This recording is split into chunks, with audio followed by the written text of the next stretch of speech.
নমস্কার দর্শক বন্ধুরা, কুকিং উইথ লাভ চ্যানেলে আপনাদের সকলকে স্বাগত। আজকে আবারও হাজির হয়েছি একটা চিকেনের নতুন রেসিপি নিয়ে। চলুন শুরু করা যাক আজকের রেসিপিটা।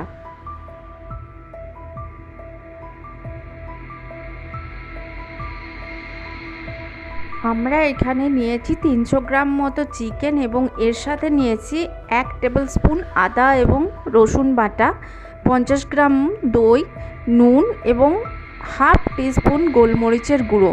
সবগুলো একসাথে মাখিয়ে নিয়েছি চিকেনের সাথে। তারপর চিকেনটাকে 1 ঘন্টার জন্য আমরা ম্যারিনেট হতে রেখে দিচ্ছি।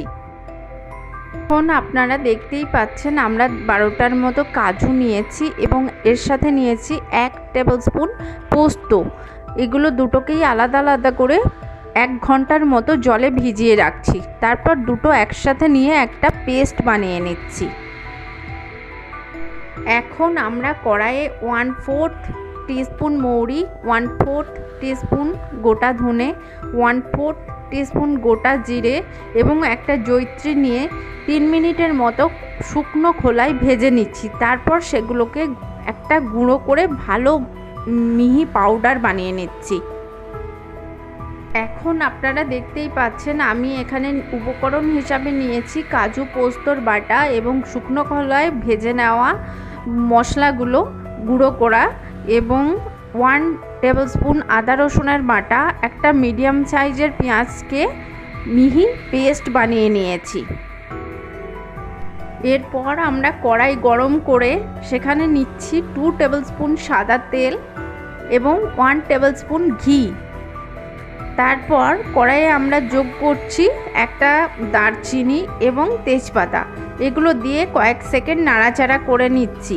তারপর কড়াইয়ে যোগ করছি পেঁয়াজ বাটাটা, সেটা দিয়ে 2 মিনিটের মতো কষিয়ে নিচ্ছি। গ্যাসের আঁচ একেবারে কমিয়ে, যতক্ষণ পর্যন্ত না পেঁয়াজের কালারটা পরিবর্তন হয়। এখন আপনারা দেখতেই পাচ্ছেন পেঁয়াজের রঙটা পরিবর্তন হয়ে গেছে হালকা বাদামি মতো। এখন আমরা কড়াইয়ে যোগ করছি আদা রসুনের বাটা এবং সেটা দিয়ে 3 মিনিটের মতো পেঁয়াজের সাথে কষিয়ে নিচ্ছি। আদা রসুন বাটা কষানোর পর কড়াইয়ে আমরা যোগ করছি স্বাদ মতো নুন। এই নুন দিয়ে 1 মিনিটের মতো কষিয়ে নিয়ে কড়াইয়ে আমরা যোগ করছি ম্যারিনেট করে রাখা চিকেনগুলো।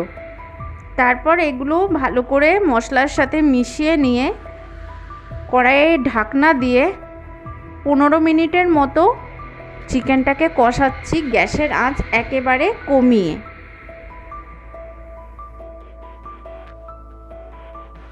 এখন আপনারা দেখতেই পাচ্ছেন চিকেনগুলো 15 মিনিট ধরে কষানো হয়ে গেছে।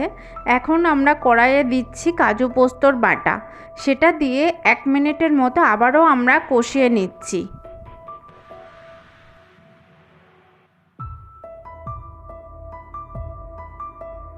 এখন কাজু পোস্ত দিয়ে কষানোর পর আমরা এখানে কড়াইয়ে যোগ করছি শুকনো খোলায় ভেজে রাখা যে মশলাগুলো তার পাউডারটা। তারপর এটাকে ভালো করে চিকেনের সাথে মিশিয়ে নিচ্ছি। সবশেষে আমরা যোগ করছি 1 টিস্পুন কেওড়ার জল। এই কেওড়া জল দিয়ে আরও 1 মিনিট চিকেনগুলো কষে নিচ্ছি। তাহলে রেডি আমাদের চিকেন রেজালা আজকের রেসিপি।